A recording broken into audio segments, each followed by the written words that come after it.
नमस्कार मंडळी, आम्ही सोनकेकर या यूट्यूब चॅनलमध्ये तुमचं स्वागत आहे. तर मी आज तुम्हाला विधवा एक जगावेगळी प्रेमकथा सांगणार आहे. तर आज दिनांक 23/10/2013 समीर आनंदीच्या लग्नाला 8 वर्षे झाली आणि आजही आनंदी अगदी तशीच होती, तशी सजली होती जशी तिच्या लग्नाच्या दिवशी सजलेली. मुळातच गोरा पांढरंग, नक्षत्रासारखं रूप, गाऱ्या डोळ्यात काजळ खोलून दिसत होतं.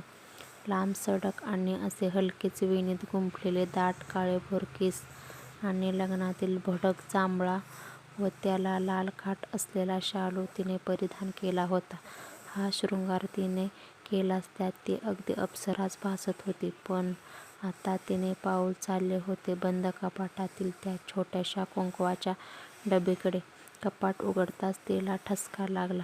वर्षानुवर्षे जे कपाट नेहमी बंद असते ते तिने उघडलं. फक्त वर्षातला एक दिवस, तो म्हणजे आजचा. एवढंच एक दिवस हे कपाट ती उघडायची. डोळ्यातून एक थेंब उघडत तिच्या गालावर विसावला. स्वतःला सावरत ती डबी घेऊन ती आयनासमोर आली आणि त्यातील कुंकू चिमटीत घेऊन तिने मोकळ्या कपाळावर लावलं व स्वतःच्या भांगात देखील भरलं व स्वतःच स्वतःकडे पाहू लागली. तेवढ्यातच तिची नजर पाठीमागच्या भिंतीवर गेली आणि त्या हार घातलेल्या फोटोजवळ जाऊन म्हणाली, "समीर, आज आपल्या लग्नाला 8 वर्षे पूर्ण झाली. दिवस कसे गेले कळले नाही. आयुष्यभर साथ देणार असं म्हणाला होतास तू. खरं मला दगा देऊन निघून गेलास. पण तू वचन तोडलंस म्हणून मी नाही हो तसं करणार. तू माझ्याकडून वचन घेतलं होतंस ना की काहीही झालं तरी आपल्या लग्नाच्या वाढदिवसाला मी अगदी नव्या नवरीच्या रूपातच कायम राहायचं, अगदी मी मेलो तरीही. आणि तसंच करत आलोय मी राजा. समीर, तुला आठवतंय लग्न झाल्यावर पहिल्या दिवाळी पाडव्याला तू मला हे तोडे आणि तन्मनी भेट दिला होतास आणि हे देखील सांगितलं होतंस की आपल्या लग्नाच्या प्रत्येक वाढदिवसाला हे नेहमी तुझ्या गळ्यात आणि हातात दिसायला पाहिजे. आणि ते बघायलाच तूच थांबला नाहीस.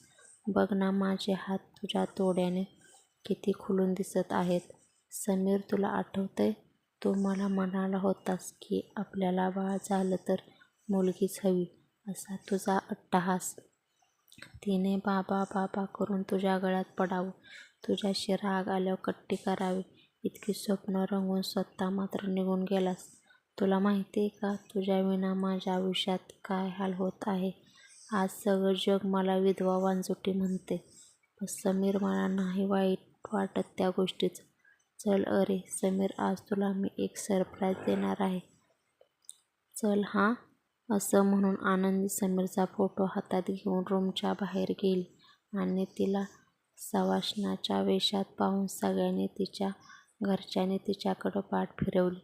पण आता आनंदीला ह्या सगळ्याची सवय झालेली. तिने पटकन स्वतःच्या गाडीची किल्ली घेतली व बाहेर निघाली. विधवेनं असं सवाष्ण राहणं शोभतं का असा आवाज तिच्या कानावर पडला.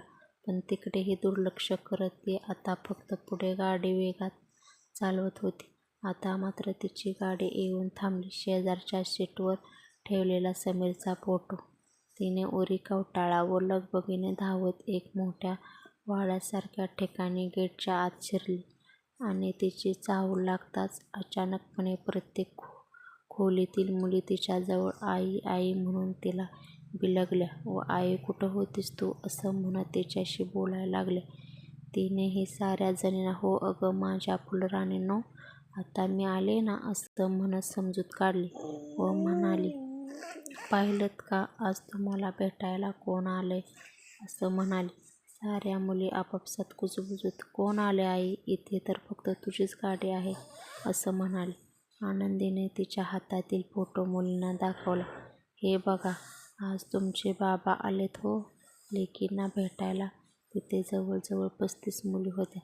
प्रत्येकीने फोटोला नमस्कार केला व आनंदीसकट साऱ्यांचेच डोळे पाणावले.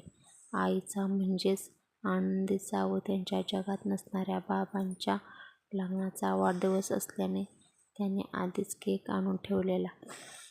सारा समारंभ झाला. समीरच्या फोटोला पाहून आनंदी म्हणाली, पाहिलंस समीर, जगाने काही जरी म्हटलं तरी मी वांजुटी नाहीये.